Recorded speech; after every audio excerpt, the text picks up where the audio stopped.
After years of getting bumped and replaced, the time has finally come for us to cover Aleister Crowley. Today, we'll dive into Crowley's upbringing in a well-off, well-adjusted home. We'll take a look at his education and his early experiences and thoughts on sexuality. We'll also discuss his introduction and fascination with magic and the occult, and take a look at how he developed the foundation for his order called Thelema. I'm Mike. I'm Ian. And I'm Dave. If you're interested in learning all about sylphs, stick around and let us enlighten you with the wisdom of Mr. Crowley. Spoiler alert, for listeners in it does not stand for Sister I'd Like to Fuck. This is Necronomipod. It's very similar to Dharma in Buddhism. It's sort of what you're here for, what your purpose is. You know, people think of like a spiritual practice that the entire point, the entire aim of a spiritual practice is to, you know, whatever terminology you want to use, become one with divinity or, you know, union with God, you know, whatever concept, whatever name you want to put on that concept. But in actuality, if that were the only purpose for our existence, we would have never been born because we were that before we were born. The point of magic, part of the point of magic is to help you figure out what your will is, what you're here to do. Once you figure that out and apply yourself to it 100% with all your heart, then things like despair and depression, they sort of fall into the background. So Ian, it turns out after all these years of saying Crowley, it's actually probably Crowley, right? Yep, it is. It's interesting. Well, we addressed it. Get off our dicks about it. I figured we'd hear from all those UK wankers about how we were pronouncing it wrong, so we should start off the bat by saying that. It's not how Ozzy taught us, Dave. I agree. And Ozzy's a good English bloke. You would have thought he would have pronounced it properly. Yeah. I take my cues from Ozzy. You have that tattooed on your tricep, right? Absolutely. Take my cues from Ozzy. Yeah, because I was looking and it said that there's an instance where he rhymed. There's no audio of him pronouncing his name, but in some of his poetry, he rhymed his name with unholy, Right. Unholy Crowley. So there's a girl on YouTube that I watched. I think it's Dad or Dot, DA''AT, darling. Free plugs over here. Well, she did a lot of her videos helped me out a lot for this, but that's what she pronounced it, Crowley, the whole time. We will not be. No, we won't. So it would be too hard to change after all these years. Write us a strongly worded letter and then go ahead and throw it in the trash. Mr. Crowley. Doesn't really roll off Sounds your awful. tongue, right? Awful. Yeah. Well, it's been 2 years of talking about him, right? 2.5 years. This guy's been bumped so many times. Finally. Unfairly so. He was just always one that we would like throw in on like our schedule to cover, and then something would go along and be like, well, bumping old Aleister. Now he gets not 1 but 2 weeks dedicated just to him. Wow. In October, no less. What about Israel Keys, Mike? When is that show going to be? We will do a 30-minute episode on Israel Keys sometime. April 1st of 2022, probably. Yeah, but then it's like a double joke because that will be the only show. People will think it's a joke, but they know it's like a swerve, bro. And then that is the show. That comprehensive Bundy episode we did in April of last year was probably one of my favorite episodes. It was good. We literally covered every aspect of Bundy's life. It was perfect. I agree. Nothing more needs to be said. Available in the Patreon archives. The Great Beast 666, the wickedest man in the world, Aleister Crowley, was born Edward Alexander Crowley in Warwickshire, Britain, on October 12th, 1875. Right off the bat with his birth year, 1875 was the year that our favorite occultist, Madame Blavatsky, founded the Theosophical Society, which later on in life, Crowley would say that this was not a coincidence, that this was part of his path as an occultist. Very much like Madame Blavatsky, Crowley was born into a very wealthy family. His father, Edward, was a Quaker who was trained to be an engineer. However, his father never had to work. The Crowley family owned a brewing business that made them very wealthy, like millionaires in today's money. That sounds good. Yeah. I wish I could have been born into a brewing family. he was able to retire before Aleister was even born. Also sounds great. Mm-hmm. Well, you went out and you started your own podcast business. Yeah, we're getting there. You don't need to be born pretty good. You don't need to be born into anything. You're a self-made man. That's true, Mike. Thanks, man. Of course. Also, fun fact that all of you listeners can take to your next cocktail party. 2 former United States presidents were Quakers. Richard M. Nixon and Herbert Hoover. Is that right? So go ahead. Use that. Share it with whoever you must. And, you can look smart at your next cocktail party. Putting it in my back pocket. I actually knew Nixon. I didn't know Hoover. You know, yes, correct. I would have known neither of those. I would. Now you know how I feel every week, every show we do. I probably would have guessed like George Washington or somebody like that. We went old school. Yeah, like Would have never guessed that it was 20th century presidents. No, I don't think of, when I think of Quakers, I don't think of anything remotely recent. I think of oats. Yes, That's it. I 100% do too. Is there even another oatmeal company? Like, I don't know. Nothing worth your time. right? I think of Quaker Oats, and I also think of Nixon because for whatever reason that one just always stuck with me. Yeah. When Edward and Crowley's mother, Emily, got married, Edward felt that being a Quaker wasn't strict enough. He wanted more word for word from the Bible. He ended up finding the Plymouth Brethren, which is an evangelical spin-off that is one of those literally every word from the Bible is fact. Sounds about right. Yeah, science proves that. How else are you supposed to interpret the Bible? As is, right? Every word, Mike, is the word of the Lord written by him through man. The Lord doesn't lie. Never. Channeled, Exactly. much like Aleister Crowley's book. Oh. I like where this is heading. Show's going to be good. Within the Plymouth Brethren, there's 2 subgroups, open and closed. The open ones believe that Christians in general make it to heaven, while the closed group believe that only Plymouth Brethren members will make it to heaven, and the Crowleys were in the closed group. And it was very strict growing up with religion, with his father even reading a chapter of the Bible every morning at breakfast. Yeah, how do you guys eat breakfast? Just like that. Just like that. That's what I do when I have my Quaker Oats and read the Bible. Just plain Quaker Oats, right? No, nothing in them, just plain oatmeal, right? Plain, just, and then 4 ounces of orange juice and 5 ounces of black coffee. I'm ready for my day. Oatmeal's terrible. Oh, awful. I like the one with the dinosaur eggs in it, but other than that, I have never been able to get into oatmeal. Nah. I've never been able to get into the Bible, so. What's the first scene of season 10 of Curb Your Enthusiasm when they're talking about skin color? And Larry's like, yeah, you're right. White people are just various shades of cereal.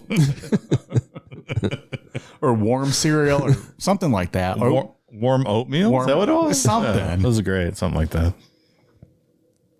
Also, it's very... Leon's like, yeah, I love my skin color. I'm a fucking mahogany. Mocha. Is that what it is? Mocha? It's also interesting that different religions like that think that somehow they've unlocked the key and they're the only ones that are getting to heaven. It's very strange. Yeah. Remember David Berg said that they could just pray the other people out? The 144,000, remember he said that? Oh, yeah. It's right. Because the 144,000 were the Jehovah, whatever it was from the Bible. And they prayed they could remove one and take their place. Yeah. So they're admitting that other people could get into heaven. Yeah. Other religions, but you can pray them out. You can out-prayer them. Yeah, like I don't know. That's some interesting. Yeah. Well, you're not going to beat them into heaven, so you got to beat them on the field. We'll out-pray them. Crowley's parents nicknamed him Alec, which he hated. He also generally despised his mother throughout life, even though both parents spoiled him. And this is something that Crowley admits through life, that he was spoiled and doesn't really have a reason for hating his mother, other than that he didn't like the way she looked. These two were always fighting, which led to Crowley's mother calling him the Beast. He loved that nickname because all that reading the Bible daily got him obsessed with the book of Revelations, and the Beast 666 are brought up in Revelation, so to him, he was more than happy to be the Beast. At 8 years old, Crowley was sent to H.T. Habersham's evangelical boarding school and then to Ybor Preparatory School. Ybor was ran by a guy named Reverend Henry Chapney, who Crowley did not get along with at all. Then at 11 years old, Crowley's father died from tongue cancer, which Crowley said that this was a turning point in his life. You know what they say about tongue cancer, Ian? What's that? It's an unspeakable horror. Goddamn pal. Unspeakable. We got it. Crowley viewed his father as a best friend and hero, but Crowley also received a very large inheritance. He got the equivalent of $7 million in today's money, and then really started giving Reverend Chapney shit. Crowley was constantly in trouble, which resulted in physical punishments, and Crowley later writing that Reverend Chapney was a masochist. Like, he got off on it. Well, when you're 11 and you have FU money already, it's probably not easy to be in school. Yeah. I think we have actual audio of Crowley answering one of his teachers. Get fucked! That's probably how it went. Took a page out of Ian Namapod's book. That's right. What's 2 plus 2, Aleister? Get fucked! Throws a $100 bill in the teacher's face and just walks out. After his time at Ybor, Crowley attended Malvern College and Tonbridge School, but dropped out of both pretty quick. He also went against his religious upbringing and went all in on cigarettes and sleeping with sex workers. The sex workers led to Crowley contracting gonorrhea, and he was sent to live with a tutor that was part of that closed Plymouth Brethren group.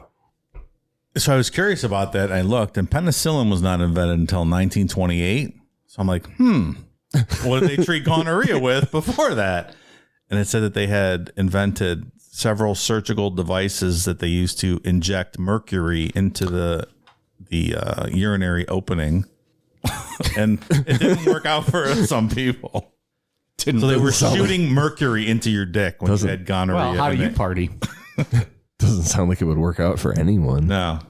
Man, before they came up with penicillin, it was probably not a good time. Shooting mercury into your dick. Who thought of that? Thus were the times. Oh. So, yeah, some of that stuff you wonder, like, what led to that idea? Or if it was like, we haven't tried this yet. So. Yeah.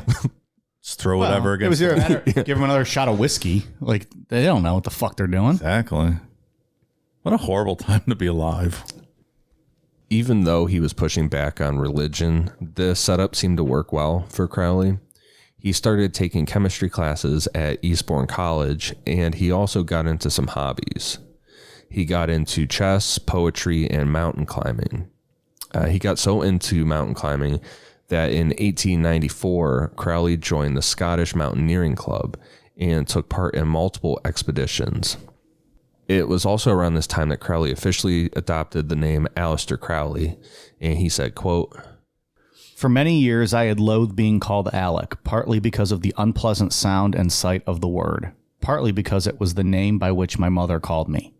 Edward did not seem to suit me, and the diminutives Ted or Ned were even less appropriate. Alexander was too long, and Sandy suggested tow hair and freckles. I had read in some book or other that the most favorable name for becoming famous was one consisting of a dactyl followed by a spondy, as at the end of a hexameter, like Jeremy Taylor. Aleister Crowley fulfilled these conditions, and Aleister is the Gaelic form of Alexander. To adopt it would satisfy my romantic ideals. I agree. It's one of the coolest fucking names ever. Yeah. I love the name Aleister. Pretty sweet name. I have a dopey named Dave. So I would love to be called Aleister. I always remember reading an interview with Penn Jillette. He named his daughter Moxie Crime Fighter. Did you know that? Moxie Crime Fighter? And they asked him about it or something. He goes, it's only losers with names like Dave that think having an unusual name is not good. You know what, Penn Jillette? You're absolutely right. I'd rather be Moxie Crime Fighter. Moxie's all right. That's a cool name. Crime Fighter's your middle name? That is awesome. Like, you have to be a superhero then. What else are you going to do? Yeah. Right? Okay. That's not the route I would go. I feel like you're setting that kid up for an ass whooping. Moxie's sweet, though. After he changed his name in 1895, Crowley started a 3-year philosophy program at Trinity College in Cambridge.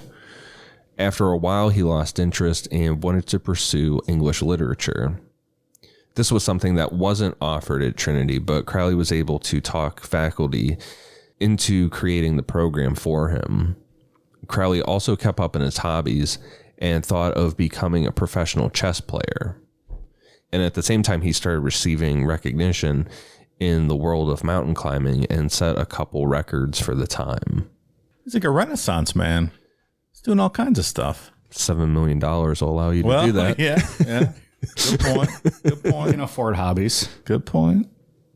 The following year in 1896, Crowley had what he called his first mystical experience, like an awakening. A lot of biographers point to Crowley's first sexual experience with a man as what he was later talking about as this first mystical experience. Well, the first time your dick's in someone's mouth, that's pretty mystical. So Yeah. I understand that. Sounds about right. Okay. In 1897, Crowley started a relationship with a guy named Herbert Pollitt, who was a fellow student with Crowley at Trinity. Crowley wrote a lot of poetry throughout his life, and at this time he wrote some about Pollitt when they broke up. These poems were never published, and all copies were destroyed, besides copies that were written in a small book that Crowley kept with him until he died. Biographers point to this as showing how much the relationship with Pollitt meant to Crowley, but he could never publish them. 1, same-sex relationships were illegal at the time, and 2, Crowley couldn't be seen as heartbroken. Like, that wouldn't be a good look for the great beast 666. Can't show feelings. Good point. Supposed to be summoning the devil, not pining away over someone. Sorrow doesn't exist. This is one of his poems about Pollitt. Pollitt was rather plain than otherwise. His face was made tragic by the terrible hunger of the eyes and the bitter sadness of the mouth. He possessed one physical beauty, his hair. Its color was pale gold, like spring sunshine, and its texture of the finest gossamer. The relation between us was that ideal intimacy which Greeks considered the greatest glory of manhood and the most precious prize of life. So after those two broke up, Crowley started to sleep with sex workers again until he caught syphilis. Uh-oh, more mercury. No. You know what I say when they're going to shoot mercury into my penis? Get fucked. Take my chances, fella. So once he caught syphilis, he then decided to travel to St. Petersburg, Russia, where he was considering to work as a diplomat. How does that work? Look here, see, I'm considering being a diplomat. I'm going to go to Russia today. And then they check your LinkedIn profile, and then you get an interview. You're hired as a diplomat. Here's your mercury right in your penis. In October of 1897, Crowley got sick. Might have had something to do with that syphilis. You're the mercury. Yeah. Or the mercury. But this caused him to dial back the thoughts of being a diplomat. Well, I'm reconsidering my diplomatic status, see? And I'm going to go do something else. Yes, I got $7 million. I'm bored with the diplomat lifestyle. I'll just buy Russia. and then he started focusing on his interest in the occult. He got a hold of the Book of Black Magic and of Pax, as well as the Cloud Upon the Sanctuary, which really pushed him into pursuing the occult. In August of 1898, Crowley showed up in Zermatt, Switzerland, where he met chemist Julian Baker, and the two found out that they had a common interest in alchemy. Baker introduced Crowley to a guy named George Jones, who was Baker's brother-in-law and a member of the Hermetic Order of the Golden Dawn. So alchemy is turning lead or other base metals into gold. I'm surprised to read or to hear that they were still trying to do that 100 years ago. I thought we had already determined that that was not possible. It's still real to them, damn it. think there are probably even today some people that are still either attempting or researching into it, I bet. Or maybe taking the magic route, like maybe that was tied into Golden Dawn, trying to, I don't know, cast a spell, alchemist spell. Interesting. The Golden Dawn was a group founded in 1888 and dedicated to studying everything occult, metaphysical, and paranormal, as well as practicing magic. Magic being the practice of using your will to manifest your intentions, controlling spirits, and a lot of other stuff that's way too much to get into in one episode. Crowley believed in the objective existence of magic, which he spelled Magick, mainly to differentiate between manifesting things and occult practices versus pulling a rabbit out of a hat or, card tricks and shit. Do you like magic shows like that? Kind of cool. I like sleight of hand type stuff. Yeah. I don't really care for like I'm going to cut this person in half. Oh, yeah. Or make the Statue of Liberty disappear like David Copperfield used to do. Yeah. This shit's so dumb. Like I'll see those videos of like David Blaine doing like card tricks and stuff. That's wild. It is wild. Yeah, It's really cool. I like David Blaine too. Crowley defined magic as a mix between science and art, allowing changes in reality to occur via someone's will. He also said magic would allow a person to communicate with beings on a higher plane than ours, like various spirits or some other type of entity. And that's kind of where I'm at on higher planes, that they're different dimensions and aliens, ghosts, angels, demons, all that stuff are one and the same. And it has a lot to do with how people perceive things based on their own reality. And you believe in that kind of magic, the ability to manifest things, right? And will stuff, yeah. The idea of everything being one gets brought up by this guy named Frederick Holliday in a book called The Goblin Universe. And it's basically saying that literally all of these paranormal things, like even Bigfoot, and he specifically started this based on the Loch Ness Monster, this Frederick Holliday guy, but that they are all just these interdimensional beings, these things that we can't really understand, and we perceive them as whatever we see based on our reality and what we're either expecting to see or... So they're all the same kind of entity, or they're all the same entity and we just project our reality onto them? So the Loch Ness Monster is Bigfoot, is Sasquatch, is the Yeti, is... aliens, is angels, is all of it. It's interesting. It's an interesting idea for sure. I'd love to read that book, but it's out of print and very rare. It's like $1,000 on eBay or whatever. We'll get you a copy. Okay.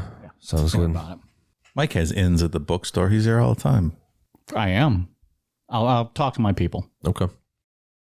Crowley saw magic as a third way between religion and science, and he urged people practicing magic to go at it in a more scientific way, meaning take notes and keep a journal of your progress, like what works, what doesn't work. Crowley referenced anthropologist James Fraser, who said that magic needed to be done away with to move forward with science, while Crowley believed that magic just needed to adapt and grow with the New Age science.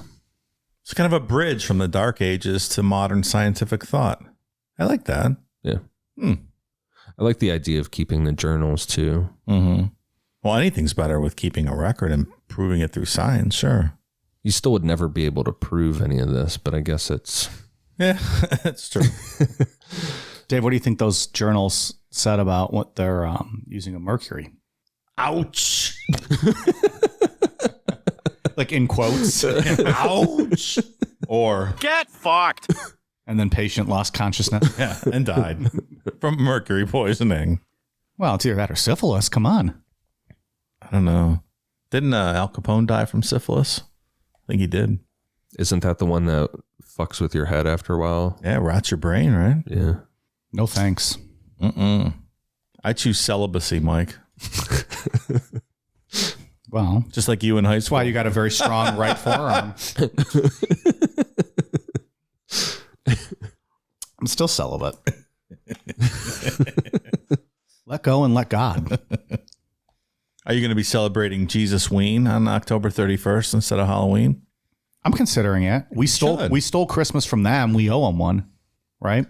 They should take this one for that. No, it's the exact opposite. I disagree. No. Christmas was a pagan holiday and it was stolen. Allegedly. What book said that? Every because my book says that it was Jesus's birthday. Is that right? You have the good book, right? We owe them one, right? Let them have, what is it? Jesus Dick Day? What is it? Jesus Dangle Day? That's right. Let them, So you're pro Jesus Ween. Of course. Hey, if it means they're not going to be protesting out at other things or, ruining our fucking day by passing out, apples and stuff and like rosaries. Yeah. Let them go fucking in their communes, pass out whatever the hell they're passing out. Mike, I believe you misunderstand Jesus Ween. That's the whole idea, is to pass out Bibles and stuff. That's what I'm saying. They do it at their own commune. No, they're going to do it when your kids go to the door. Well, they're going to get pollywopped. Yeah, the whole thing is instead of giving out candy, they give out Bibles. Yeah, I just thought it was like, well, we choose to celebrate this with all of the other Christians. Like, I didn't know it was like they're going to force it upon you. Yeah, all right, well, bet their houses get egged. Soap in their windows. Yeah.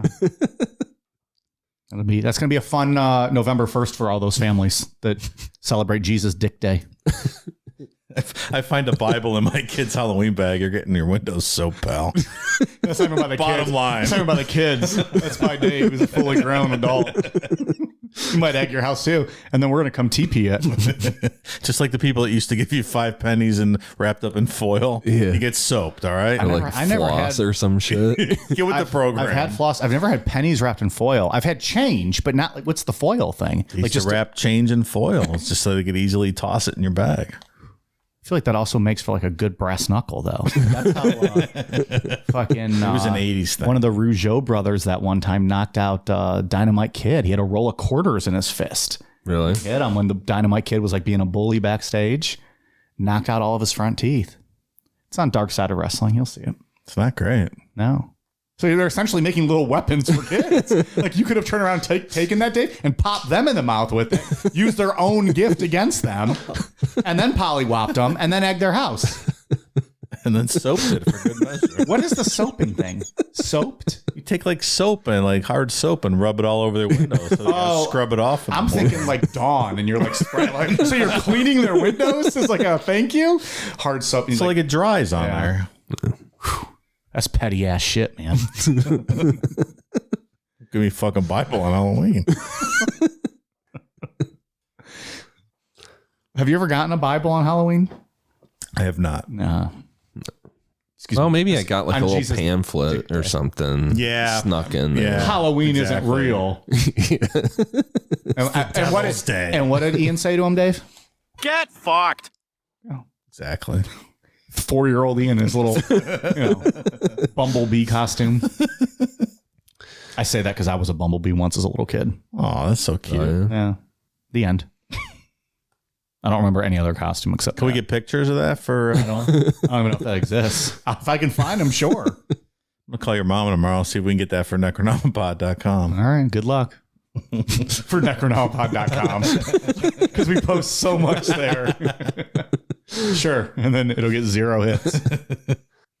Sexuality also played a big role in Crowley's beliefs about magic. He detailed 3 forms of sex magic: autoerotic, homosexual, and heterosexual, and said that sex could be used to focus the person's will onto a specific goal, like financial gain or personal creative success. Charging things like sigils with sex magic is pretty common, but Crowley believed you could charge yourself with sex as a sacrament. Sexual fluids would act as a Eucharist, and a lot of times this was done by making what are known as cakes of light, which is a biscuit containing menstrual blood or a mixture of sperm and vaginal fluid. So not a crumb cake, a cum cake. Yep. Sounds delicious.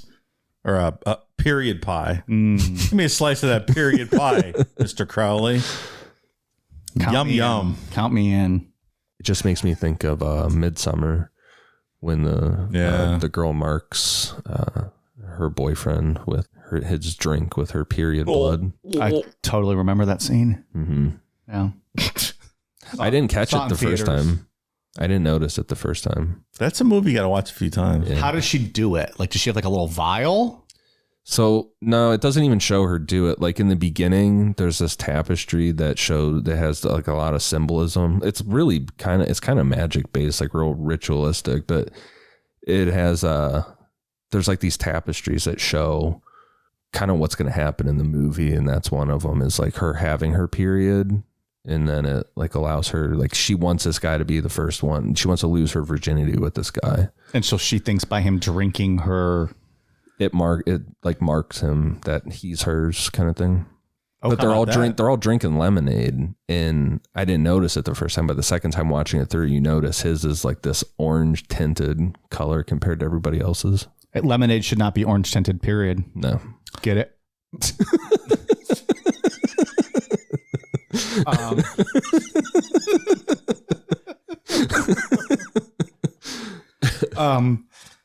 Go ahead, Dave. I lost what I was going to say. Fuck. I was just going to say I'm ready for Ari Aster's third movie. It's overdue. Well, the first one was what's it called? Hereditary, and then Midsummer. Yep. And then what's in the third one? I don't know. Disappointment Boulevard. Is that what it's called? Mm-hmm. Right. Oh, I thought that was you saying there's no way you can follow these two up. Better not be called that. Be Disappointment Boulevard. I was like, God damn, you buried the motherfucker. Yeah, it's Disappointment Boulevard starring Joaquin Phoenix. Okay. All right. Is he going method for this one? I don't know. He likes to do that sometimes. Big fan. All I'm going to say is there's a subgroup of people that don't like Hereditary. They don't get it. They bash it. I'm just going to say you're all wrong. It is one of the greatest movies ever, and we're going to leave it at that. So we talk about this all the time. I liked Hereditary. I can't get past the scene where he decapitates his own sister, and they're just like, moving on. What do you want for breakfast? What do you want him to do? You know, have like a whole emotional, distraught scene about this. Well, there was that whole bit where Toni Collette's like screaming. But then that was like that night, and then the next morning, no problem. We're going to pretend that never happened, that our daughter was not, brutally killed in a car accident. I couldn't get past it. Maybe sometimes people do that. They just act like nothing happened. Maybe, but not in my movies. Yeah. Not in your reality. No, it was still a good movie. It just that really took a lot out of me. It's like my movies have to deal with grief in a specific manner. If they fall outside them guidelines, I just don't like it. But it's like I don't get it. I don't know what they're doing. Wasn't he like high or something too? Like he was fucked up. There was no consequences for this guy. He smoked a joint before he drove the car. Well, that's the worst. They were hitting him. It doesn't get worse than that. Yeah. So he did a weed, killed his sister. So don't tell me weed doesn't kill. And then they're just like, oh, let's celebrate him. Oh, right. Well, was it really? He chopped your sister's head off. The fucking Italians would have cut his balls off. Come on, they'd have handled that shit. It wasn't so much about him being high as it was that she was having that allergic reaction, and he was swerving everywhere trying to get her to breathe. He handled it well. He did not, but. I don't know. It was at that point that I was like, okay, I'm tuning out the rest of this movie. It was still good. It was great. I love it. Yeah. I have not seen Midsummer. No comments. You should watch. Well, after all this, it's something. Period blood talk, and how can I not watch it? You're going to watch Halloween Kills this weekend? Oh, that I will. I'm going to watch it tonight when I get home. There you go. Well documented that I love all of those movies. That's not a joke. Midsummer had the only part in a movie that's ever made me like gasp out, like audibly, like just by myself and like have a reaction. What's that? With the mountain, like jumping off. Yeah, like it's broad daylight. It zooms right in. I remember sitting there. I'm like took a deep breath. I'm like, oh my god, like that just fucking happened. That was something. Yeah, it really threw me off. You should watch it. It's a good one. All right. It's on the list. I just watched the original Wicker Man last week, and it's another good one. Very similar. I see shades of Wicker Man in Midsummer. So some themes to look forward to in that movie. Yeah. Any kids decapitated in that movie? I'm gonna let you watch that and find out for yourself, Mike. Nothing better than kids getting decapitated. Kill a movie. sitting there with a fucking hole in the bottom of my popcorn, waiting, for all the fun to start. And then I see a kid get decapitated. You know how hard it is to get off after that? I mean, I manage. I'm a professional, but still. Come on. Extra butter, right? Of course. You got to do that. It's a horror movie. So, you never know what you're going to see. You got to get extra lube just for that feel. Does it salt when it gets in your penis, though? Doesn't that kind of like mercury? Does it feel like they're curing gonorrhea in 1870? I've only had mercury injected in my penis once, and I was really blacked out, so I can't really compare. But, the salt, there's a little tingle. That's a little fun little twist to it. All right. So, anyways. When you're done with the popcorn, do you suck your dick like Ron Jeremy to get the last bits of salt off? I'm not that flexible. God, the good God did not bless me with the flexibility of Ron Jeremy. Thank you for sending that photo, by the way. It's just so much hair everywhere. You should post that on Instagram with the black bar. I'll post it. I will not post that. Get us fucking kicked off. Yeah, I'm not. You can post that. I'd take a ban. It's really funny. They probably wouldn't ban you. They would just blur the image or remove it. I'll just put a black bar over it. I can do that. Oh, that takes away from the fun, though. I'll just do it. Live a little. You won't do it right now. You won't do it right now. People are going to see like, what the fuck? And then on Sunday, they'll be like, oh, that motherfucker. Just blind post it tonight with no comment. Yes. I'll do it. Okay. I'll do it after the show. I think you should do it right now. I'm going to put a bar in front of it. I'm not getting booted for 3 days. You won't get booted. You might get booted. I'll put a little mercury poison over the top of his penis. So you can see it. Yeah. All right. I'll put the planet Mercury. There you go. Like just multiple times, like little images of it all the way up. Or just like a needle, like an injection. There you go. I'll do that. All right. Well, it's going to be fun to see how that turns out. For like 48 hours, we're going to have it. Well, 24 really by the time it drops. Have a good time with that. And then people are going to hear this episode and then they're going to check Dave_Namapod Instagram. And you're going to blow up after the episode. All right, I'm going to post it tonight. Okay.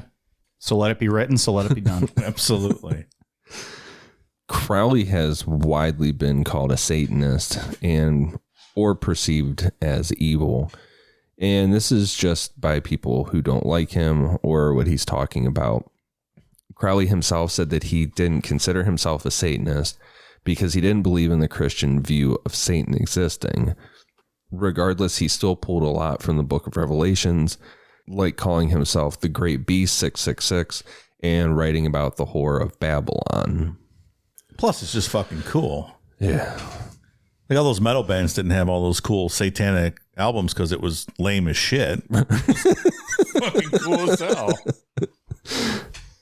So back to the Hermetic Order of the Golden Dawn. Crowley was initiated into the Golden Dawn on November 18th, 1898 by the group's leader, Samuel Mathers. Part of this was taking a new magical name, which Crowley picked, Frater Perdabo, which was interpreted as meaning I shall endure to the end. After the initiation, Crowley moved into his own apartment and soon invited Golden Dawn member Alan Bennett to live with him and be Crowley's personal magic trainer.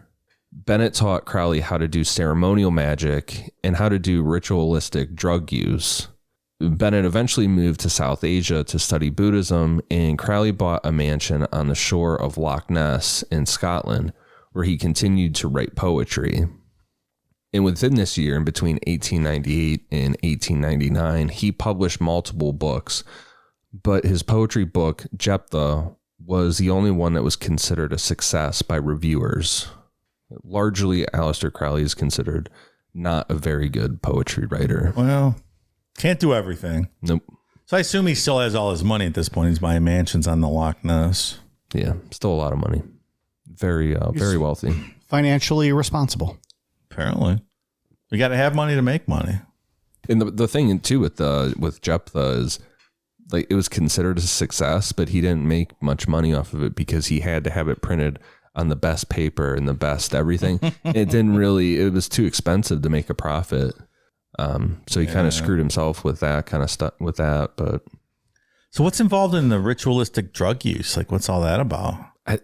Like I said, like when I found out about sigils, like having their own branch, like all this, like ceremonial magic, folk magic. There's so many different things out there. I would assume it's taking something, because Aleister gets real into peyote eventually in this story. Okay. I would assume it's something like Sounds psychedelic stuff. Or maybe opium. I just picture a lot of opium smoking back in those days.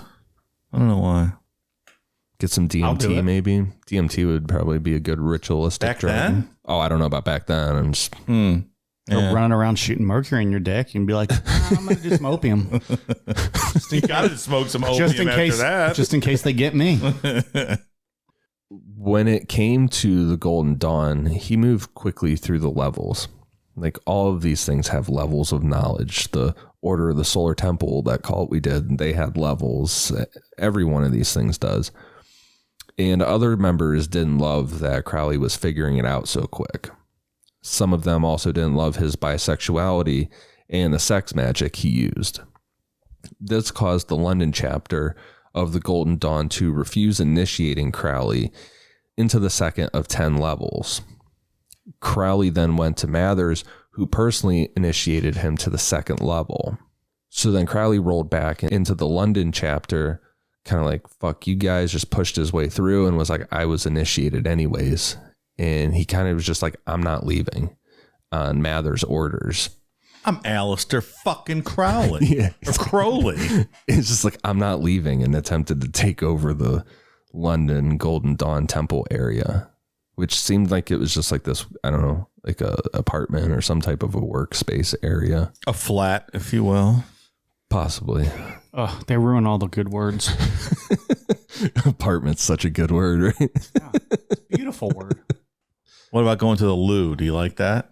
No. You don't like that either? No. It's the shitter. It's America.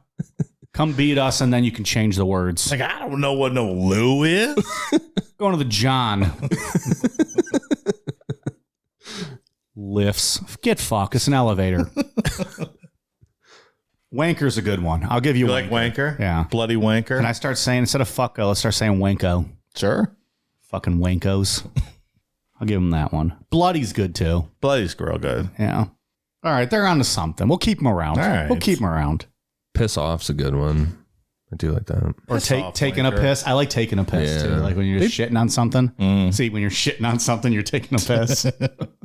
They do. They have some good stuff. I also like fish and chips. And I like pubs. I like pubs and fish too. Fuck, I might just move over there. I think I'm converting myself. You know what? It is a lift. It's a lift. Change my mind. I would love to go to a football game over there and party with hooligans. Like, that just sounds so fun to me. I don't think we could keep up. We could not keep up. It would be so fun. Dead. I just picture Vinnie Jones from Euro Trip. Yeah, exactly. You would not be minding any gaps, Dave. That would be so fun. So Crowley refusing to leave, it turned into this whole court case. And when it went to court, Crowley lost, and it was ruled in favor of the Golden Dawn, leaving Crowley and Mathers out. Losing this court case caused drama between Crowley and Mathers, and there are stories of these two in their homes away from each other trying to summon spirits and shit to attack each other. Kind of like Jack Parsons. Remember after Elrond just like sailed off with the boat? Jack Parsons sat in that apartment in Florida and just was like casting all these spells and shit. I sit there and do that sometimes. I send spirits to guys' house. They don't ever show up. No, I close my blinds. They can't get in there. Nope. All right. I'll try harder. It's also... Well, I'm also fucked up on opium, so they might be in doing whatever they want to me. I don't know. Having the time of my life. He's smoking opium in his basement. The spirits are knocking on the window. Can we please come in? Come on. Why can't we scare this fuck? Put the pipe down. Let us in. Fucking wanko. Also, it's comical to think of Aleister Crowley suing someone in court. You just would assume that he'd cast a spell and they'd all drop dead. Shit gets real really quick. After all this shit calmed down, Crowley headed to Mexico and settled in Mexico City, where he started studying Enochian magic based on the journals of John Dee and Edward Kelly. Dee and Kelly wrote these journals back in the 16th century, which largely focused on Enochian language that they said was given to them by angels and how to evoke and control Enochian spirits. They believed that the language they were given also allowed them to gain access to the Book of Enoch. So, Ian, I looked into the Book of Enoch a little bit. And it's an ancient Hebrew religious text, like one of those early books of the Bible that actually didn't make it into the Bible. Like the B-sides. Yeah. They're like, nah, we don't really want to put this in the Bible. So it was said to be written by this guy, Enoch, who was the great-grandfather of Noah, who we know from the flood and the ark. That guy, that Noah. Made most famous by Evan Almighty starring Steve Carell. Fantastically funny movie. Underrated. So it talks about demons, why some angels fell from heaven, an explanation of why the flood was morally necessary, that mass murderer God trying to, tell everyone why he had to do it. Some prophecies about the... Look, I had to kill him, all right? They had to go. Some prophecies about the 1,000-year reign of the Messiah. Spoiler, lasted 33 years. Not a second more. Wow. Talk about not living up to the hype. Yeah, 1,000 years. Even worse than me in college. Nailed it. The first part of the Book of Enoch describes the fall of the Watchers. These are the angels who fathered the ancient angel human hybrids called Nephilim. The Nephilim. Nephilim. I do know that term. Oh, there you go. Look at this. From Alien stuff. That is the first time in the right. history of the show that Ian has been able to correct Dave on a word. The Watchers. Isn't that like your favorite show? One of your favorite shows of all time that got like canceled? The Watchers? What's after, that? No. The Watchmen on HBO. Watchmen. Is that the show? Oh, yeah. They did like one season and then it was it's like... fantastic. Okay, that's what I'm thinking. Oh, yeah. Watchmen. Absolutely. Maybe I'll watch that one. The Watchmen I could do book one is fantastic. season. The movie's fantastic. The show's fantastic. Why did it get canceled? The guy that wrote it just didn't want to do it anymore. Like, He was a one and done. He's like, nah, that was it. I'm going to go home. Thanks for that money, HBO. If you've never read the graphic novel, highly recommend. It's really good. Yeah, it is very good. Not the Watchers, the Watchmen. Got Watchmen. it. All right. So the books in this book are the Book of the Watchers, Book of the Parables of Enoch, the Astronomical Book, the Book of Dream Visions, and the Epistle of Enoch. Sounds very Game of Thrones-y to me. Yeah, it sounds pretty cool. They're like, yeah, Enoch, we're not publishing you in the Bible. Sorry. We're going to go in a different direction. You did not make the cut. Is in the director's cut, though. That's right. The Bible underneath parentheses, director's cut. It's got Enoch and then like 4 chapters by Scorsese.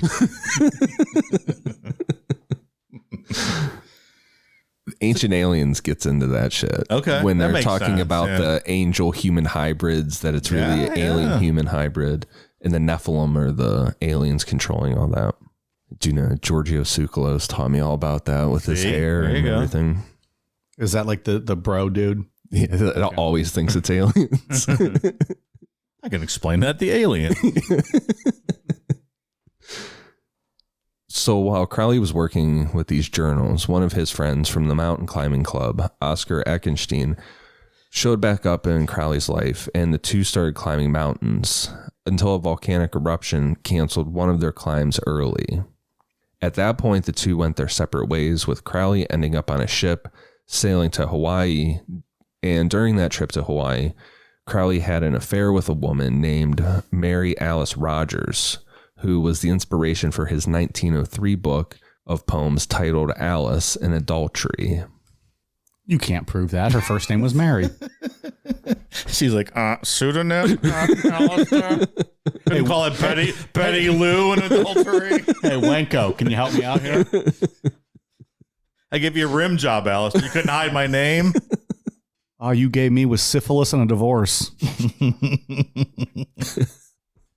From there, Crowley ended up in India learning yoga. And through yoga, he claimed to have achieved spiritual enlightenment. This is in 1902, and Oscar Eckenstein showed back up in Crowley's life. I also don't understand how these people who just randomly show up in each other's lives in these different countries, like, how the fuck does that happen? No one has cell phones or anything. That's right. It's just a whole different stratus of existence when you have this money. You just travel and do cool shit, and you're like, you know, you're down having a cocktail. And you're like, oh, Oscar Eckenstein, how have you been? Yeah, just in India, like, oh, hey, man, what's up? We have all this technology nowadays, and Ian gets lost sharing a backyard with someone's house and can't get home. A lot of them, these people are meeting up in different continents. Can you imagine if we were like in India and we're like, Ian, come on, hang out. Yeah. We'll see you in 4 years. After you do like time in prison for some international law that you ended up breaking amongst your travels. So when these two got back together, they attempted to climb the K2 mountain, which at the time had never been climbed. K2 is the second highest mountain on Earth behind Mount Everest, and it's a little over 28,000 feet above sea level, and it's right in between Pakistan and China. Crowley got sick with the flu and malaria on this climb, resulting in them having to turn back, but they made it to 20,000 feet before Aleister said that was enough. Mountain climbing is just terrifying. Let alone getting the flu and malaria 20,000 feet up on the side of a mountain. I would not be signing up for that. These guys that climb Everest, like, it's insanity. I can't even imagine. Have you ever read that John Krakauer book, Into Thin Air, about that year in the 90s when all those people died on Everest? It's terrifying what they went through. Just in the freezing to death on the side of the mountain. And it doesn't sound fun in any way, shape, or form. Terrible. And there's all those bodies just littered up there because if you die, they don't ever take you down because there's no way to get rid of you, and you don't decompose because you're frozen solid. So they're like kind of what do you call them? Guide stones. Guide stones. As you climb up there, they're like, oh, there's the guy in the green North Face that died in 1997. We're on the right path. Yeah, it's crazy. Yeah. Well, EMTs are like, oh, we're not fucking going up there to get that body. Just leave it up there. 25,000 feet up in the air. He's never coming down. He's fine. You can Google all those pictures. Google all the dead bodies on Everest. Like, it's just so creepy. I think that's enough out of pictures for you for tonight, pal. You got your picture limit for the evening.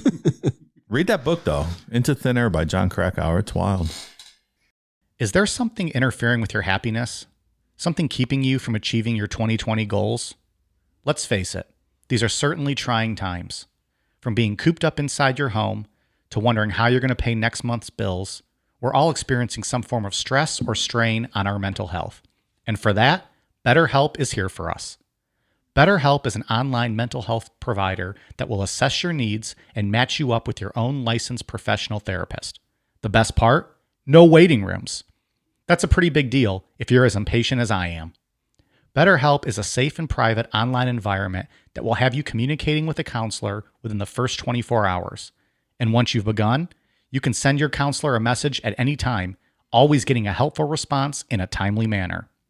You even have the ability to schedule weekly video or phone sessions, all from the comfort of your very own couch.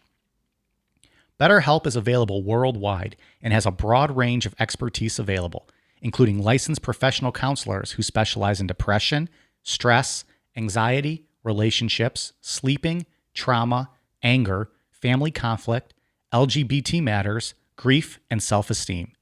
In fact, so many people have been using BetterHelp that they're currently recruiting additional counselors in all 50 states. Not happy with your counselor? No worries. BetterHelp is committed to facilitating great therapeutic matches and makes it easy and free to change counselors if needed. Remember, everything you share with your BetterHelp counselor is completely confidential. And while it's not a crisis line, it is a convenient, professional, and affordable way to seek the help you deserve. Financial aid is even offered to those who qualify. Want to hear how BetterHelp assisted people just like you? Check out the testimonials posted daily on their site. Look, we here at Necronomipod want you to start living a happier life. So, as a listener, you'll get 10% off your first month by visiting betterhelp.com/necro. Join over 1 million people already taking charge of their mental health. Again, that's BetterHelp, BetterHelp.com/necro. Finding a skincare routine that's easy to follow, easy to stick to, that delivers long-lasting results has been near impossible for most busy men and women.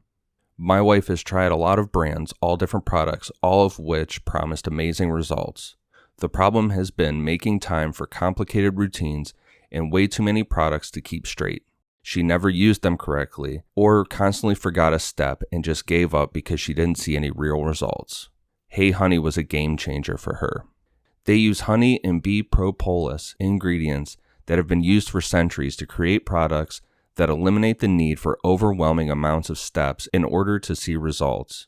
For example, the Good Morning Serum acts as a serum and makeup primer that hydrates the skin, all in one easy-to-use product, making it perfect for when you're short on time and it makes traveling a breeze.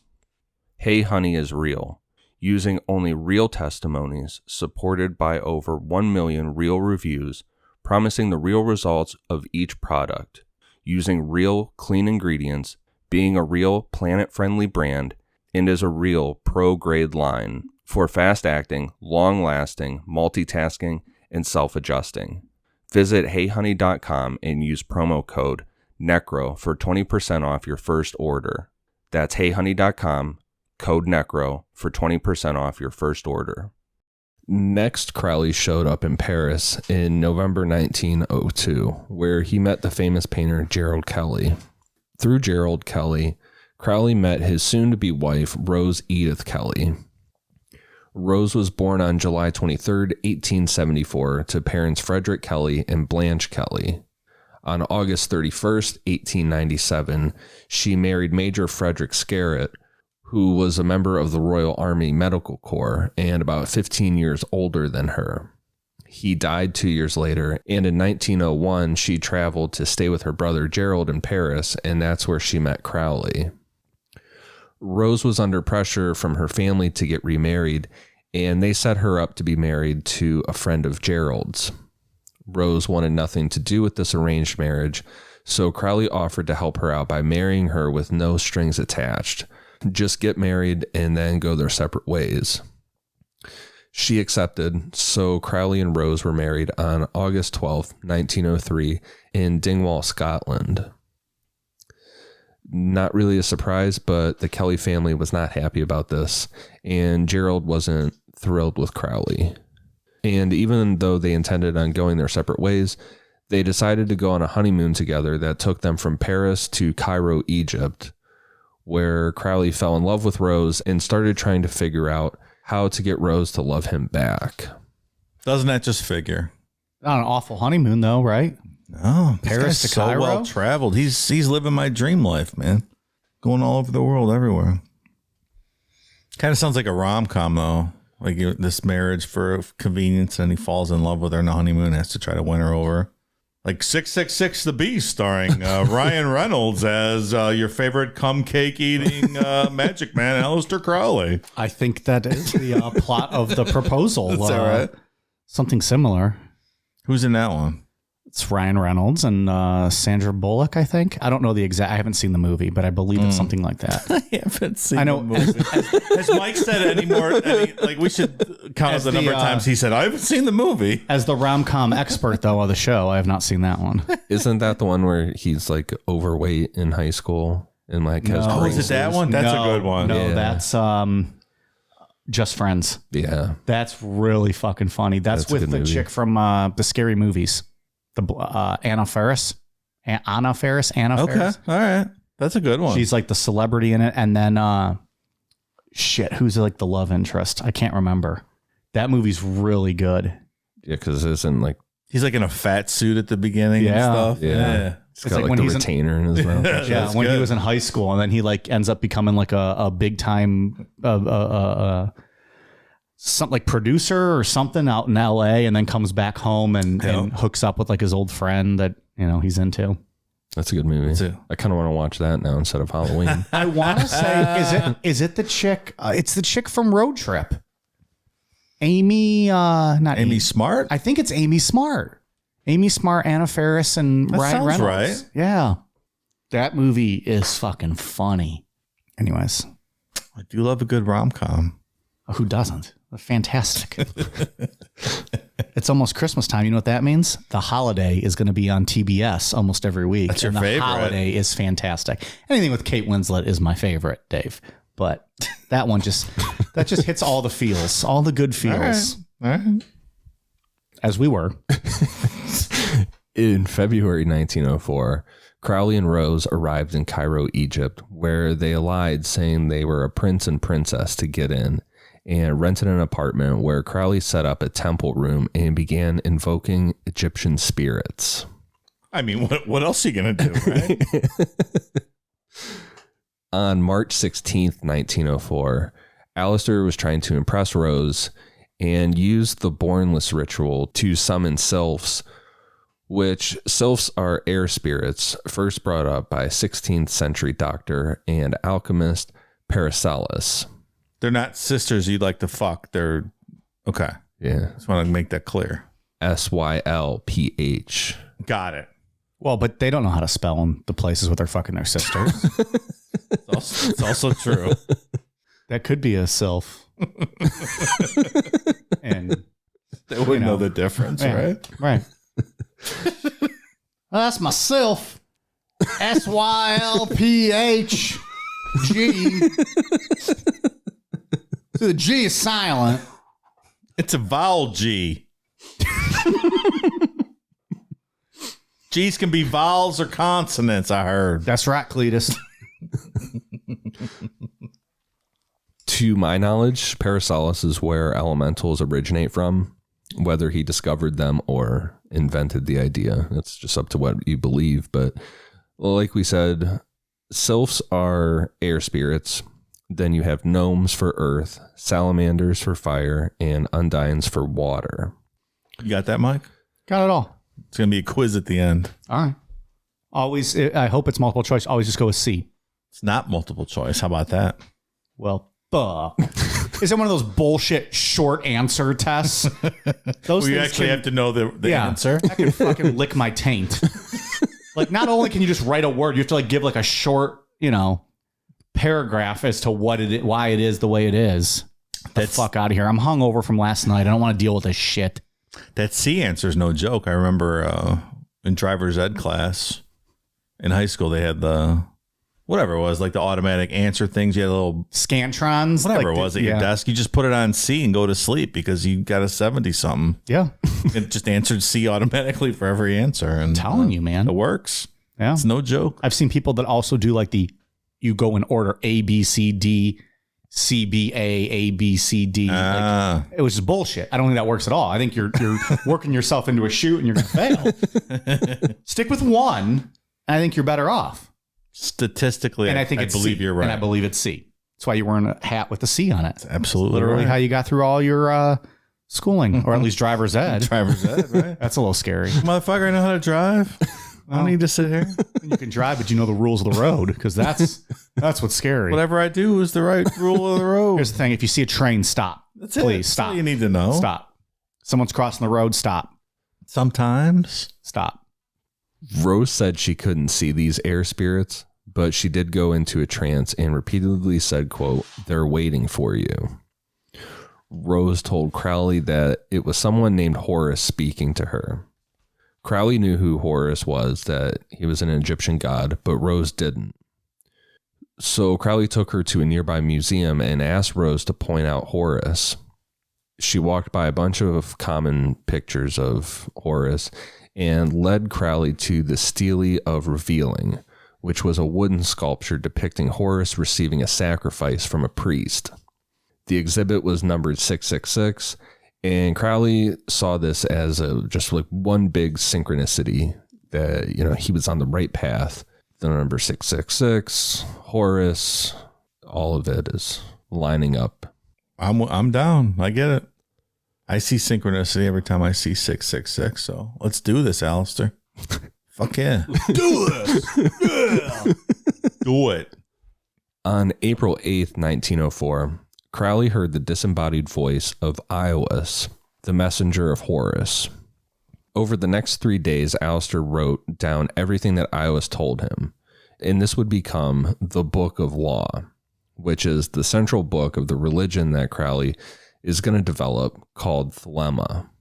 Iowis told Crowley about 3 deities, Nuit, Hadit, and Ra-Hoor-Khuit. We're going to talk about all 3 of them, but first I'm going to talk about Iowis. Mike, you raw dogged a horror mate or queef one time. More than once. Don't sell me short. That's ridiculous. You said it, not him. No one making up all these words.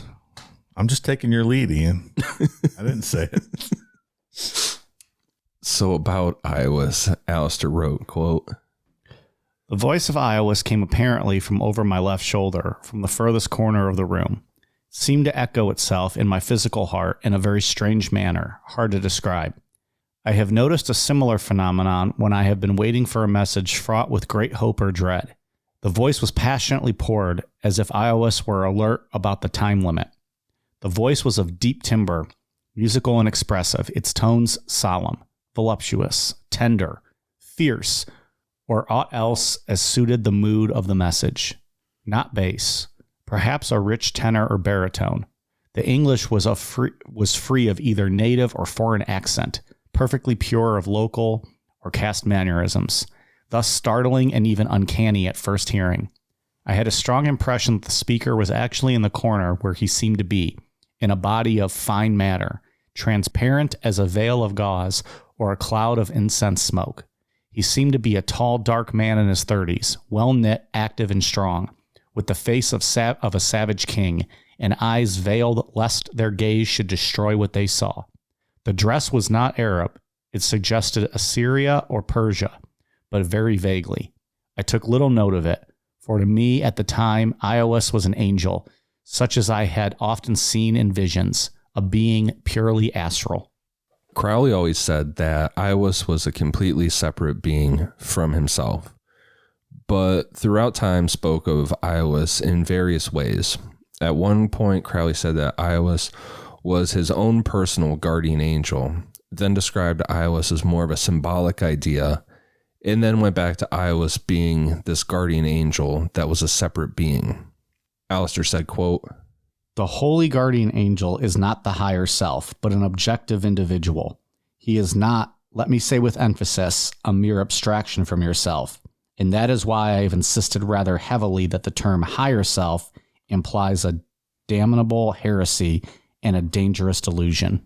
So it seems to be an evolving idea of what exactly this is. Yeah, and a lot of, I know there's a solid group of people that think that Iowis was actually like his subconscious at work here. All right. He's learning as he goes along. He's figuring it out. I mean, when you're in an opium den, maybe he's one thing, but when you're, on a peyote trip in Cairo, he's a different thing. Or suffering mercury poisoning. Or having mercury put in your penis, he's a separate thing. Mm-hmm. Or elbow deep in poontang. Whatever he's dabbling in. And at that point, that's when you get into kind of it would go along with, I guess, ritualistic drug use is that discussion of if you take something like DMT or acid, like if you see these physical manifestations, like these hallucinations, are they then part of reality? They're part of your reality. You see them, so they are now part of reality. Sure. Or schizophrenic people, like that they say, ones that have repeating hallucinations. Like there's a guy on TikTok I found. I sent you guys a thing from him, but he sees faces all the time.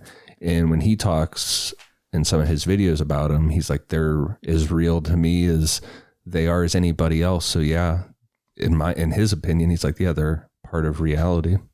I mean, what's reality? It's neurons firing in your brain telling you that that's what you see in front of you. I mean, getting into some Matrix stuff, but I mean, the whole ayahuasca thing always intrigued me. Like that would be something I'd be interested in. Like where are they, like South American shaman? Is that where mainly they do the ayahuasca? I think so. Like, yeah. It seems pretty cool. I might be down for that. Later on, Crowley firmly says that Iowis was the devil, Satan, and Lucifer, using the emblem of Baphomet. Crowley attempted to clarify this by writing, quote, "Let names stand as they are, and to proclaim simply that Iowa's the solar, phallic, hermetic Lucifer is his own holy guardian angel, and the devil, Satan, or Hadit, the supreme soul, being Ra-Hoor-Khuit, the sun, the lord of our particular unit of the starry universe. The serpent, Satan, is not the enemy of man, but he who made gods of our race, knowing good and evil. He bade know thyself and taught initiation. He is the devil of the Book of Thoth, and his emblem is Baphomet, Androgynon, who is the hieroglyph of arcane perfection." We got this picture of Baphomet here in the studio. Mm-hmm. The sabbatic goat drawing. I love it. Baphomet's got fantastic titties. He's got some nice titties. That goat photo would be better if it was a picture of Tom Brady. I do declare. Just throw Tom Brady's head on there. With the titties? And the horn, like just replace the... I'm going to tell you right now, Tom Brady has better tits than that. Giselle might have better tits than that. But I'm also, not sure Tom about Brady, Tom. there's not enough room in that photo for all of his Super Bowl rings. Just saying. Getting to the three beings I was told Crowley about, Nuit, she is 1/3 of this triadic idea that makes up everything. She has multiple titles, including the Queen of Infinite Space, Our Lady of the Stars, and Lady of the Starry Heaven. Nuit represents the infinitely expanding circle, with its circumference being unmeasurable. So it's just a never-ending circle. Mike's penis is unmeasurable. Some have said. Some measure it by the screams they hear reverberating through the walls. That's a 9.5 on the cervix destroyer meter. My record was 9.7 one time. One time. It's been my white whale ever since. My white whale. Some have nicknamed my dangle white whale. But that's a whole different story for a whole other time. Chode issues in that one, so it doesn't matter. Like a beer can. A 16-ounce beer can. Not a Mick Ultra. It's like more like a Red Bull. Like the 8-ounce. Hadit is her counterpart, and he represents the point at the center of the circle. Hadit has been interpreted as the inner spirit of man, the Holy Ghost, and the sperm and the egg in which DNA of a person is carried. When Nuit and Hadit meet, it is what manifested the universe and creates all infinite possibilities.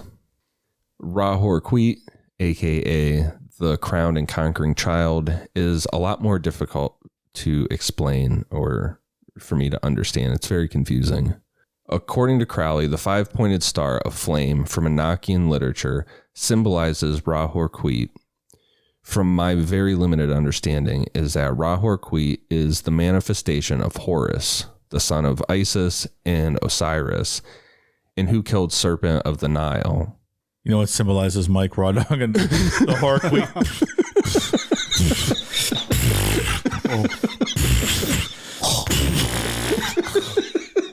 God damn.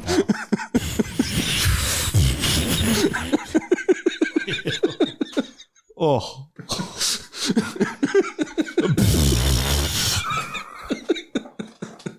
That is so gross. That is so gross.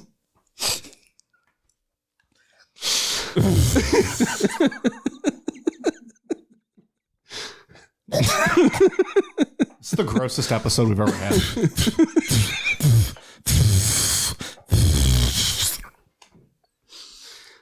You all right over there? Yeah.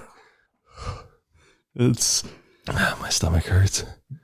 Cupcakes and queefs and period pies and more. This episode has it all. A little bit of Ron Jeremy. Yeah, that was number one. I posted that photo, by the way, during the break. Oh, we know. People love it, apparently. Ian had to do the editing for you, and I had to make it fit in your Instagram.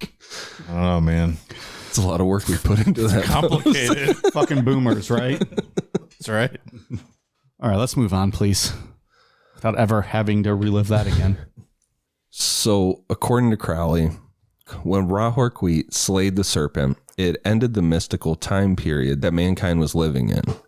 Ra-Hoor-Khuit became the ruler of this new time period, which people who believe in Thelema call these time periods aeons. In Thelema, it's believed that the history of humanity can be divided into a series of aeons, each of which had its own forms of magical and religious expression. The first of these was the Aeon of Isis, which Thelemites believe occurred during prehistory and saw mankind worshipping a great goddess symbolized by the ancient Egyptian deity Isis. This was followed by the Aeon of Osiris, a period that took place in the classical and medieval centuries when humanity worshipped a singular male god, symbolized by the Egyptian god Osiris, which resulted in society being dominated by patriarchal values. The third Aeon, and what we're currently living in, is the Aeon of Horus, which at some point humanity will enter a time of self-realization and self-actualization. I hope it's soon, Ian. I hope it's soon. Hopefully. Some Thelemites believe that the Aeon of Ma'at will eventually replace the present one, Ma'at being the Egyptian goddess who represented truth, balance, order, harmony, law, morality, and justice. And she also regulated the stars and seasons. At the time, Crowley didn't know what to do with the Book of Law. He said that he ignored the instructions that the text commanded him to do, which included stealing the stele of revealing from that museum, settling his own island, and translating the book into every language. According to Crowley, he instead sent copies of the text to several occultists he knew, and then put the manuscript away and ignored it. And that is where we will pick back up on part 2. In part 2, we'll cover Crowley expanding on the Book of Law and putting the finishing touches on Thelema. We'll also get into the rest of his life and him summoning, in my opinion, the most interesting entity that's ever talked about in the world of paranormal and the occult, Lamb. The Lamb of God? No. Oh. L-A-M. I understood then. I do love lamb medallions, though. Do you?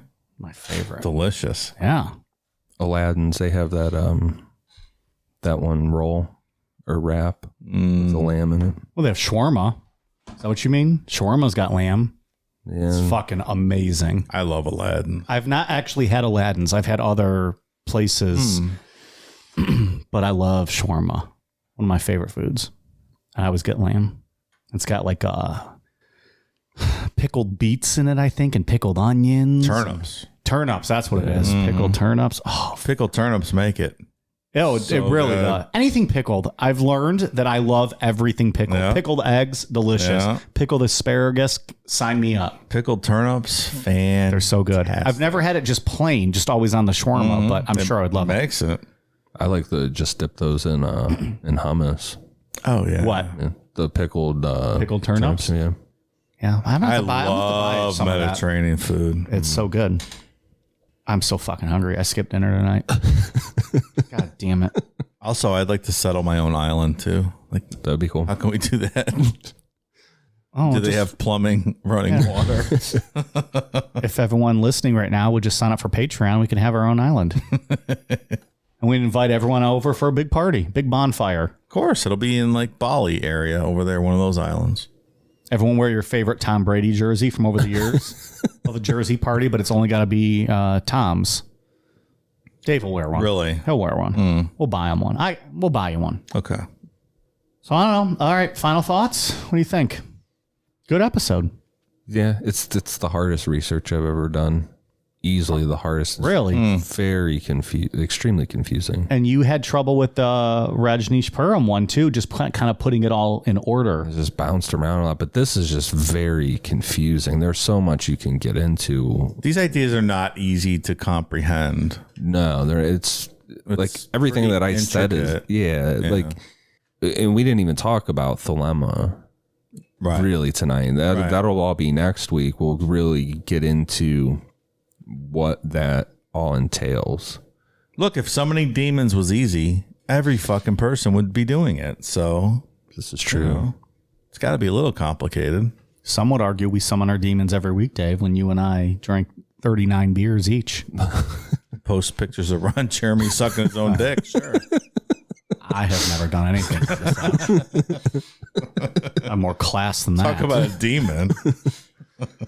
I listen to our attorneys. Unlike some people. Yeah, I don't know. This stuff is it's fascinating. I think, I've said before, I think there's something to this. I think there's something here. Sure. I think that it falls somewhere in the middle, that I don't think Aleister Crowley's just running around in Egypt and stuff, just pretending to do these things. I think that somewhere in here there's truth, whether if it's just what he's perceiving or, I don't know. I'm with you. I can't wait for part 2. I find it quite interesting. Lamb is very interesting. Lamb might be one of the most interesting subjects of the paranormal and things like that. Is Lamb its own bonus show one day? I don't know. I don't know really. I don't think there would be enough to fill up a whole episode. He says this now. Aleister Crowley's about to become 3 fucking parts. We could do a fucking 2-year podcast. Yeah, right. There's so much to unpack. Like I said, the girl that I used a lot of the research just to kind of try and understand the book of, especially the Book of Law. She has a good video explaining that in more basic terms, but that dot I don't know how you say it. DA''AT, darling. It's ma'at. So I guess da'at. Yeah. Okay. But I sat there. I watched her videos for 2 or 3 hours last night. I was just watching a bunch and just practicing how to say the words. Really, that was a big part, trying to find Ra-Hoor-Khuit. Does she do one for Patreon names? I'd like to watch that YouTube video. Maybe. It's like, here's how you say this list of names. You've been doing pretty good. You haven't had any retractions or updates lately. You're doing great, Mike. Or we just delete all those. Well, Do they really exist if you don't acknowledge them? No, they don't. I have a couple Eye of Horus tattoos, so I'm a big fan of Horus. Big fan. Big fan. Are you going to show those on your Instagram? Stuff people actually want to see? No, instead of Ron Jeremy sucking his own dick, raping their eyes. That's more when fun. They open their social media and they're like, "What the fuck? Fuck this guy!" Block, mute, delete, unsubscribe. There's a black bar. Settle down. Yeah, but there's so much black in that photo. Like, look, I'm a hairy guy. I'm not that hairy. That's unreal. It doesn't even look real. It's like Brillo pads all over his body. You're also not a rapist sitting in LA County Jail right now getting charged with 37 counts of rape. Also that.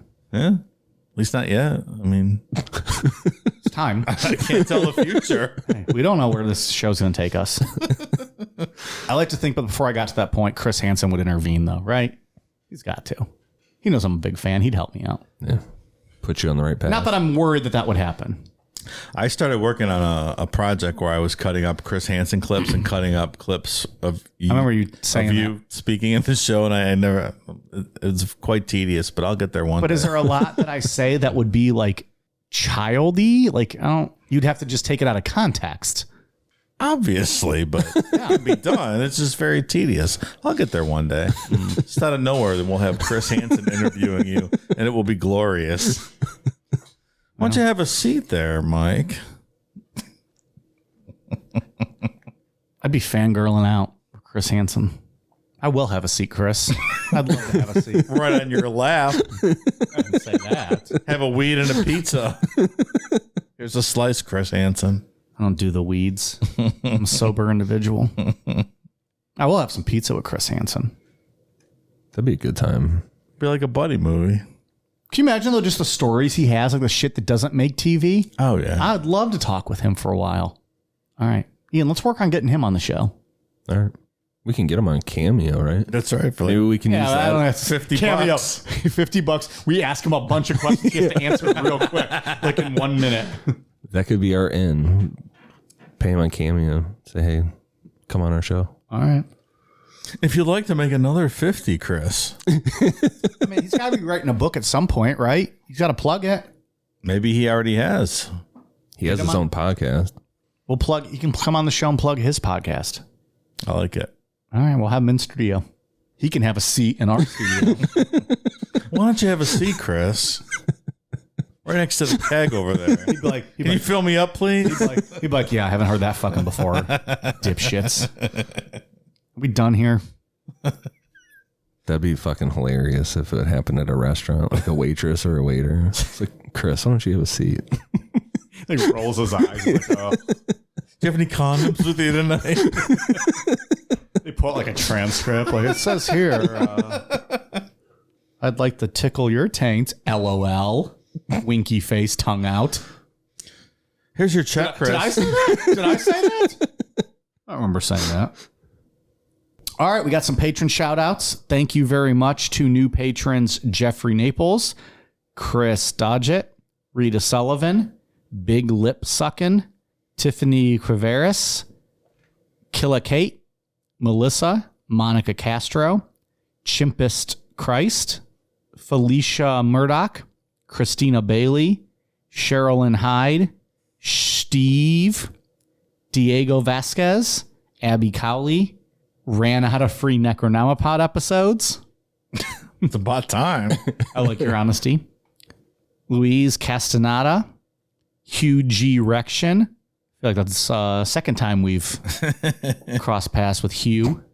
Austin Roth, Walter Ware, BJ, Bo Bowers, John West, Amy Potter, Jesse Morgan, Holiday in Montana, Brody, Freddie from Texas, Ashton Stupfin, Saznlaz, Carrie Argento, Melissa Meha, Darkside Warrior, Grant DeBeaumont, Caston Horde, Angelo Jankowski, Nayeli G, Austin T, Suede 31, George Z, Greg and Chrissy Poplowski, Stephanie Marie, Annie McDuffie, The Dude, Kane, Chris Owens, Taylor Brown, Jennifer Eckstein, Chris Davis, Squirrel Grabbin' 88, Marmaduke Shazbot, Michael Heller, Corina Lynn, Brian Marshall, Jennifer Forte, Casey, Ronnie Williams, Emily Rossauer, Smokin' Doobies, Squeezin' Boobies. Thank you very much. We are at patreon.com/Necronomipod. Ian, what do you got? For iTunes, I have one for Ian the Phoenician, Diane Lawson, Millie94, Am Beezy, Low Red Hair Girl, and Skogan PDX. Thank you guys for the awesome reviews. Dave, what do you got? Mike's at the keg. I don't have anything to add tonight. That's all I got. Doing well. I'm doing fine. Thanks, Your Instagram- thanks for asking. Your Instagram is blown up after the dick pics you've posted. Well, it's a hairy gentleman with his penis in his mouth, but it has a big black bar, so you can't exactly tell what he's doing. You can't confirm nor deny. What, I don't know what's going on under that black bar. And no one will ever be able to find the original photo. I mean, I don't know what mechanism you could use to find that, locate that original photo without the black bar, I guess. And it's not. If you're a super hacker, you could probably find it. It's 100% not a flaccid penis in his mouth that he's biting on and stretching. I am not privy to that information, Mike. Okay. Yeah, that's why I woke up at 7 a.m. one day to fucking text from you with that photo. Pal. Jesus. Way to kill my morning wood. Wasn't there always a rumor that Marilyn Manson had one of his ribs removed so he could suck his own dick? Is that what it was? One or two ribs, multiple. You gotta go one from each side, right? He's like, nope, still can't suck it. Take another setup. I'm no Ron Jeremy over here. I'm gonna need about 5 of these removed. I wonder where that came from. There's that rumor that he was Paul from the Wonder Years too. That's right. Yeah. It's all kinds of weird shit. Yeah. Except he's a hometown hero. He's from here. Yeah. Disappointing, man. Yeah. Not a good dude. Yeah, is he canceled now? Is he canceled? Yeah, he's pretty canceled. Kanye canceled him. Not really. He's still on the That's album. right. He didn't cancel. Yeah, him. he didn't. Who did you just tell me he were? Oh, it was Chris Brown. Chris He Brown. like randomly threw Chris Brown off the album, but then Marilyn Manson's still like on there. in between beating women. He was like, "Oh, I'm going to remove you," but not when Chris Brown was beating women. Yeah. Chris Brown's on some old albums too. I don't know. It makes That's no what sense. I mean. But that Rihanna shit goes way back, right? Wasn't it Rihanna that he was beating up? Yeah. Yeah, that was real bad. Yeah, that's what I Not mean. great. But Marilyn Manson was very disappointing. Hey, it took Kanye some time, but finally he was like, you know what? You're off the album. A couple years, he'll get to Marilyn Manson and be like, hey, we got to take you off your 29. Hey, Marilyn, sorry, man. Remember that shit from 2021? Canceled. It's those memoirs. But here, of his. take a shitty gray hoodie. That'll be $90 though. You gotta pay me for that. Those memoirs of Manson's that never got published, but they leaked out, where it's basically a story of him and Trent Reznor raping a drunk girl.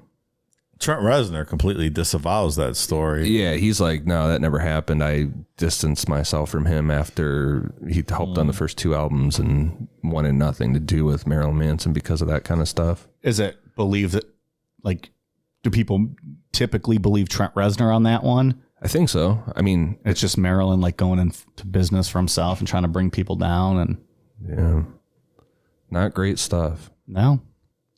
Not at all. Okay, I don't like to turn this episode just took. So we're going to talk about something happy for a minute. Dave, over under Tom Brady 7th Super Bowl championship, and I'm going to say 15-2. What do you think? Under You're going to take the under on that. How many games are they going to win this year? 12. So they're going to go, what is it, 12-5? Yes. And how far do they go? Championship game. That's called the Super Bowl. The AFC Championship. Oh, Or the NFC Championship game. NFC championship. Well, he's won so many AFC championships. I don't blame you on that one. NFC champ, but they're going to lose in that to who? Welcome to Sports Talk with Dave, Ian, and Mike. I am not prepared to give a response to that question. I think the safe answer is like Green Bay, right? Do they still have Aaron Rodgers? He's still playing, right? Yeah, Is he hurt? yeah. No, he's playing. Okay. Maybe it's Aaron Rodgers. It's 2 old men going at it. Like, what are they, 78 each? I think Tom Brady already has 7 Super Bowls. I This lost would be his age. count about 14 Super Bowls ago. Because the Patriot, when he was with the Patriots, the last one he won with them tied Pittsburgh. Pittsburgh has 6. Yeah. So he's at 7 now. He got his next one with Tampa Bay. And Pittsburgh has 6. Gotta get that in Pittsburgh Cafe. He's running out of fingers, though, really. Tom? Yeah. Yeah. Start using his 12-inch dick, and he can fit 100 more. So I've heard. I'm fairly certain Mike would fit all of Tom's balls and his penis in his mouth if he were in the studio. Look, only one of us posted a man sucking his dick on Instagram. He'd be like, "Oh, Tom, it might kill me and suffocate me, but I will fillet your balls and your penis right now." Look, there's no such thing as inflated balls with Tom Brady. They're all inflated. Sorry, there's no such thing as deflated balls with Tom Brady. They're all inflated. I think we knew what you meant. Yeah. Some people didn't. Most people are listening right now like, what the fuck are they even talking about? Most people have turned off. Yeah, I'm here for true crime and Aleister Crowley. These guys are talking about fucking Tom Brady's balls and Super Bowls. Not many people stay around after the Patreon shout-outs. I probably don't stick around for that. Unless they see like 20 minutes still left of the show and like, what are these? Now these assholes are into something. Now let's just hang out for an hour and bullshit. We tried that before as an actual episode, though. Crash and burn.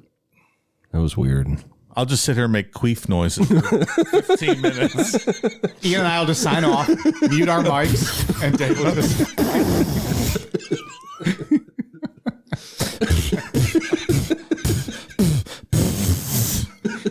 He's like a shitty beatboxer. Out of rhythm. Yeah. No rhythm beatbox. And no sound.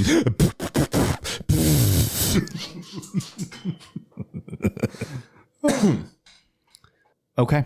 On Twitter, Facebook, Instagram, YouTube at Necronomipod, patreon.com/Necronomipod, Amazon, search Necronomipod, and we got stickers at Necronomipod.com. So check those out. Also, if you're buying any merch from us, make sure it is only from Amazon. On Amazon, the seller is Amazon. Otherwise, you're buying from people that are stealing from us. So just want to make that clear. I think that's it. All right, you guys ready for a cool down beer? Cheers.